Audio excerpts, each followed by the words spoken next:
Assalamualaikum warahmatullahi wabarakatuh. Nama saya Iwan Fareja. Assalamualaikum, saya Dela Alvira. Assalamualaikum warahmatullahi wabarakatuh. Nama saya Didarski. Assalamualaikum warahmatullahi wabarakatuh. Saya Putri Amelia. Dalam video kali ini, kami akan membahas masalah paritas daya beli pada kurs rupiah terhadap dolar Amerika. Jadi lanjut saja. Ada dua hal yang paling mempengaruhi krisis ekonomi yang melanda negara kita saat ini. Itu yang pertama, depresiasi nilai tukar rupiah terhadap dolar Amerika yang sangat fluktuatif dan laju inflasi yang terus meningkat sehingga para otoritas keuangan dan pemerintah sangat sulit mengendalikannya. Apa hubungannya nilai tukar dengan inflasi? Tingkat inflasi yang tinggi dapat menyebabkan harga barang-barang produksi dalam negeri mengalami kenaikan harga yang cukup tinggi, sehingga barang-barang itu kurang kompetitif di pasar internasional. Dengan tingkat inflasi domestik yang lebih tinggi dari luar negeri, maka akan lebih menguntungkan untuk mengimpor barang dari luar negeri yang lebih murah. Sementara itu, jika dilihat dalam perspektif pendekatan moneter, tingkat inflasi yang tinggi juga diikuti oleh pertumbuhan jumlah uang yang beredar. Pertumbuhan jumlah uang beredar yang berlebihan ini dapat menimbulkan ketidakseimbangan dalam pasar uang dan memicu depresiasi nilai tukar. Jadi secara singkat dapat dikatakan bahwa perbedaan tingkat inflasi antar negara dapat mempengaruhi nilai tukar mata uangnya terhadap mata uang asing. Salah satu teori yang menjelaskan hubungan antara tingkat harga atau inflasi dengan pergerakan nilai tukar adalah teori paritas daya beli atau Purchasing Power Parity Theory. Teori paritas daya beli ini merupakan salah satu teori yang paling sering diuji validitasnya. Dalam teori paritas daya beli, dikatakan bahwa nilai tukar antara dua negara seharusnya sama dengan rasio dari tingkat harga di kedua negara tersebut. Sehingga jatuhnya daya beli domestik pada suatu mata uang atau meningkatnya tingkat harga domestik atau meningkatnya inflasi akan diikuti oleh depresiasi pada mata uang negara tersebut di pasar uang luar negeri.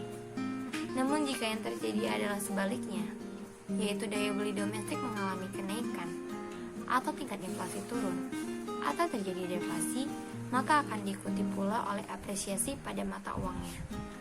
Gagasan dasar teori Purchasing Power Parity lahir dari tulisan-tulisan para ekonom Inggris di abad ke-19, antara lain David Ricardo, penemu teori keuntungan komparatif, Gustav Kessel, seorang ekonom Swedia yang aktif di awal abad 20, mempopulerkan Purchasing Power Parity dengan menjadikannya sebagai intisari dari suatu teori kurs. Purchasing Power Parity menyatakan bahwa semua tingkat harga dari seluruh negara sama besarnya bila diukur dalam satuan mata uang yang sama. Berikutnya saya akan menjelaskan mengenai dua versi dari teori paritas daya beli, atau dapat disebut dengan Purchasing Power Parity Theory. Yaitu yang pertama, ada teori paritas daya beli versi absolut. Menurut Amelia, teori paritas daya beli versi absolut ini merupakan perbandingan nilai satu mata uang terhadap nilai mata uang negara lainnya, yang mana tingkat harga masing-masing ditentukan oleh negara itu sendiri. Dengan demikian, paritas daya beli absolut ini menyatakan bahwa pada kurs yang sedang berlaku, daya beli domestik terhadap setiap mata uang selalu sama dengan daya beli mata uang negara lainnya. Lalu yang kedua ada teori paritas daya beli versi relatif. Versi relatif ini menyatakan bahwa perubahan persentase dalam kurs antara dua mata uang negara selama periode tertentu sama dengan selisih antara persentase perubahan atas tingkat-tingkat harga berbagai negara. Maksudnya itu ialah relatif menerangkan bahwa harga-harga dan kurs mengalami perubahan sedemikian rupa sehingga nisbah daya beli domestik dan luar negeri dari setiap negara tetap bertahan. Saya di sini akan melanjutkan hasil presentasi dari rekan-rekan saya sebelumnya. Nah, saya di sini akan menjelaskan tentang teori Triple P. Teori ini dibagi menjadi dua, yaitu ada versi absolut dan versi relatif. Teori triple P versi absolut sering dikaitkan dengan teori law of one price. Walaupun sebenarnya ada perbedaan antara keduanya, teori law of one price lebih diterapkan pada suatu jenis barang, dan sedangkan teori triple P diterapkan pada tingkat harga secara keseluruhan, yaitu dengan menggunakan sekeranjang barang dan jasa. Sementara versi relatif dan teori triple P muncul karena banyaknya kelemahan dalam versi absolut, yaitu berupa asumsi-asumsi yang tidak realistis. Tidak adanya barang transportasi dan bebas dari hambatan perdagangan.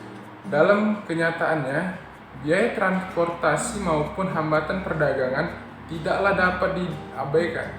Dalam versi relatifnya, teori triple P menggunakan pernyataan tingkat harga dan tingkat kurs keseimbangan menjadi perubahan harga dan perubahan kurs keseimbangan.